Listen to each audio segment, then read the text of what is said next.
শরীর ভালো না থাকলে কোনো কিছুই ভালো লাগে না, কোনো কিছু করতেও ইচ্ছা করে না। আমরা সবাই শরীরের উপরে বেসিস করেই চলি। দেখেন আমার এই ফ্রিজের কি অবস্থা, রোজা চলে এসেছে, কোনো কিছুতে হাত দিতে পারিনি এখনো পর্যন্ত।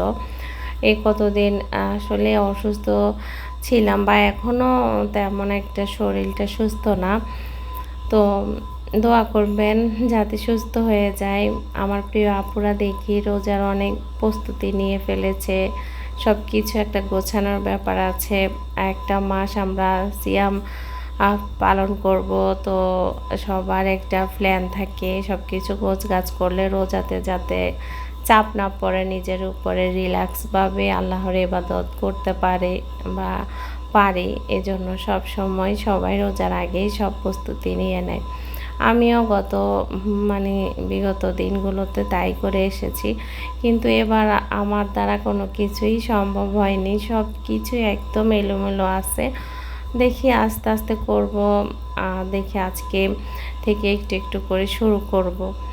আসসালামু আলাইকুম, welcome back to my channel. আমি বাংলাদেশি ব্লগার মম পপি, ব্যস্ততম শহর ঢাকা থেকে বলছি। কেমন আছেন আপনারা সবাই?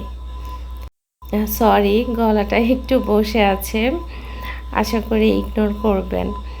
তো যে কথা বলতে নিয়েছি, আশা করি সবাই অনেক ভালো আছেন, সুস্থ আছেন।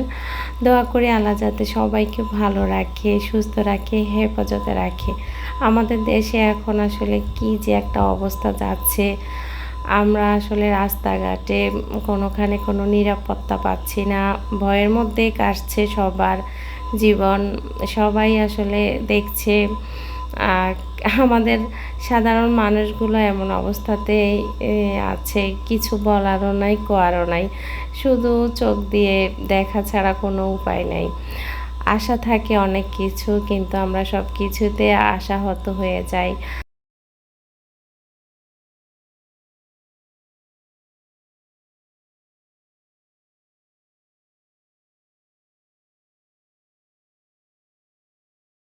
তো সব কিছুর জন্য আল্লাহ পাকের কাছে দোয়া প্রার্থনা করতে হবে, সব কিছু যাতে আল্লাহ পাক ঠিক করে দেয়।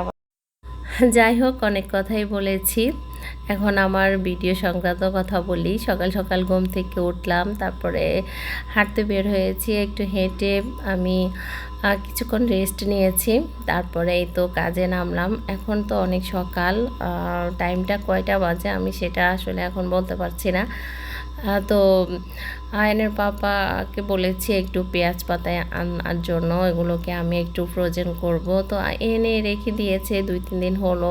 ওই যে বললাম শরীরের অবস্থা ভালো না, এই জন্য অলসতা করে বা শরীরের খারাপের কারণে কিছু করছি না। তারপরে কি করব, এখন একটু একটু তো করতেই হবে, যেহেতু রোজা চলে আসছে। তো আমি এগুলোকে একটু ফ্রোজেন করেছি, তো দেখে দিয়েছি কিভাবে আমি ফ্রোজেন করে পরে আমি জিপলক ব্যাগে এগুলো রেখে দিব, সেটার ভিডিও করে নিয়ে আমি পানি জড়াতে রেখেছি। সিদ্ধ করে অবশ্যই ঠান্ডা পানিতে একটু ছেঁকে নেবেন, তাহলে কালারটা অনেক ভালো থাকে। যে কোনো ফ্রোজেন আইটেমে আপনারা করেন না কেন, এটা আসলে সবাই জানে, তারপরেও যারা নতুন আমার আজকে ভিডিওটি দেখছেন অনেকে জানেন না, তারা এই ব্যাপারটা জেনে নেবেন। আর ফ্রোজেন বেশি দিন রাখবেন না ফ্রিজে, ফ্রোজেন খাবার আসলে শরীরের জন্য ভালো না, তো অল্প দিনে শেষ করে ফেলবেন, আমি তাই করি। তবে পেঁয়াজ পাতাটা আমার খুব দরকারে লাগে, এই জন্যই আমি ফ্রোজেন করেছি।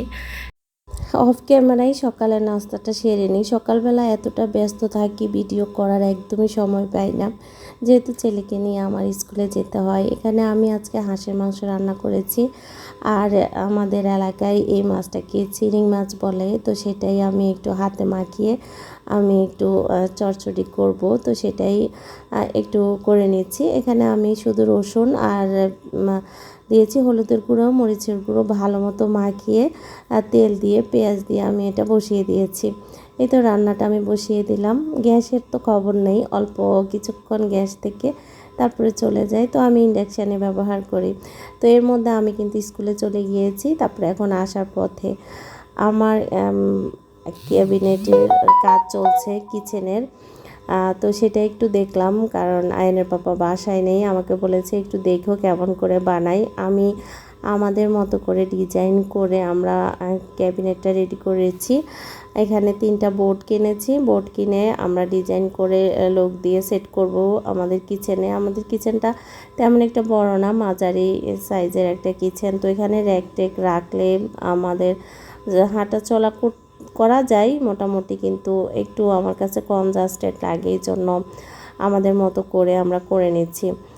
আমার ভিডিওটা আপনাদের কাছে কেমন লাগে, যদি ভালো লাগে প্লিজ একটা লাইক দিবেন। আপনাদের একটা মূল্যবান লাইক আমার এই চ্যানেলটাকে অনেক দূর এগিয়ে নিতে অনেক বেশি হেল্প করবে। এমনিতে চ্যানেলের অবস্থা খুবই খারাপ, খুবই অবস্থা খারাপ, আপনারা দেখেই বুঝতে পারেন। আমি রেগুলার ভিডিও দিতে পারছি না, এই জন্য চ্যানেল একদমই ডাউন হয়ে গিয়েছে। প্লিজ আমার চ্যানেলটি ওঠানোর জন্য আপনাদের হেল্পের অনেক বেশি দরকার।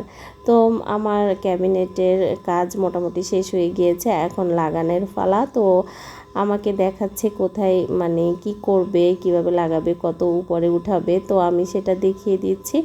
আর এই যে আমি দেখাচ্ছি, এটা উপরে আমি চাচ্ছি না সেট করতে, কারণ উপরে সেট করলে রুমটা আমার অন্ধকার হবে। এই সাইডটাতে আমাদের লাইটটা লাগানো আর কি কিচেনের, তো লাইটের আলোটা আর কিচেনে পড়বে না, আর দেখতেও বেশি একটা ভালো লাগছে না। এই জন্য ভাবলাম যে এটাকে নিচেই আমি সেট করব। চুলার একদমই কাছাকাছিতে এখানে আমি একটা তাক দিয়ে দিয়েছি। আমার রান্নার যত আইটেম সবগুলো আমি এই পাশে রাখবো, আর এই পাশটাতে আমি মিষ্টি আইটেম যা যা লাগে সব রেখেছি। আর এখানে হচ্ছে সব মশলা, যত রকমের মশলা আছে এগুলো আমি এই পাশে রেখেছি। অবশ্যই আমি একদিন আমার কিচেন ট্যুর আপনাদের সাথে শেয়ার করব ইনশাআল্লাহ, আল্লাহ যদি সব কিছু ঠিকঠাক রাখে। তো এখানেই তো হলুদের গুঁড়ো, যেগুলো আমি রেগুলার ব্যবহার করি, মরিচের গুঁড়ো, জিরার গুঁড়ো, লবণ, এগুলো আর কি। আর এখানে হচ্ছে স্ন্যাক্স রাখছি, শুকনো খাবার, এগুলো আমি এখানেই রাখবো, যাতে আমার হাতের কাছে থাকে, যখন যেটা দরকার আমি যাতে এখান থেকে নিতে পারি। খুব সুবিধা হয় আসলে র্যাকের চাইতে, যদি কিচেনে এভাবে ক্যাবিনেট করা যায় তাহলে বেশি ভালো হয়। তো আমি ক্যাবিনেটের কোনো দরজা দিই নাই, আমি খোলাই রেখেছি। দরজা দিলে তেলাপোকা হওয়ার বেশি সম্ভাবনা থাকে, আর তেলাপোকা হয়ও। আমার কাছে তেলাপোকা খুবই ঘৃণা লাগে দেখতে, এজন্য আমি খোলামেলা রেখেছি, যাতে আমি সবসময় পরিষ্কার করতে পারি। খোলা থাকলে চোখ পড়ে আর ক্লিনও করা যায়, আর যদি কখনো তেলাপোকাও ঢুকে আমি দেখতে পারবো, এই ভয়ে আমি কোনো দরজা দিই নাই। তো আমি আসলে ক্যাবিনেটের পুরো ভিডিওটা করতে পারিনি, করেছি আমার কাছে মনে হয়, করতে পারিনি বলে ভুল হবে। কিন্তু এখন আমি যখন ভিডিও দিতে এসেছি, এখন খুঁজে পাচ্ছি না। ইনশাআল্লাহ আমি আমার কিচেনের একটা ভিডিও করে আপনাদের সাথে শেয়ার করব। তো এর মধ্যে আর ভিডিও করা হয়নি, ক্যামেরাটা অন করেছি সন্ধ্যার পরে। আয়নের পাপা আসলো অফিস থেকে, আসার সময় তো কিছু বিস্কুট আনলো, আরও কিছু ফ্রুটস এনেছে। তো আমি এগুলোকে এখন জায়গায় রেখে দিব, আনপ্যাক করে নিচ্ছি। ছেলের জন্য আনা আর কি, এখন তো রোজা চলে এসেছে, আমাদের তেমন একটা খাওয়া হবেও না। এখন ছেলে যা খায় আর কি, রোজার মধ্যে বাচ্চাদেরকে তো রোজা রেখে আসলে সব সময় কিছু বানিয়ে দেওয়া সম্ভব হয় না, রোজাতে সবাই একটু টায়ার্ড থাকে। তারপরে সবসময় তার এগুলো দেওয়া হবে না, হালকা পাতলা একটু দিব। ও এমনিতেও বিস্কুট একটু কমই পছন্দ করে, তো যতটুকু খায় আর কি। তো আমার ভিডিওতে যদি কোনো ভুলভ্রান্তি থাকে অবশ্যই ক্ষমা সুন্দর দৃষ্টিতে দেখবেন। আজকে এই পর্যন্তই, সবাই ভালো থাকবেন, সুস্থ থাকবেন। আসসালামু আলাইকুম।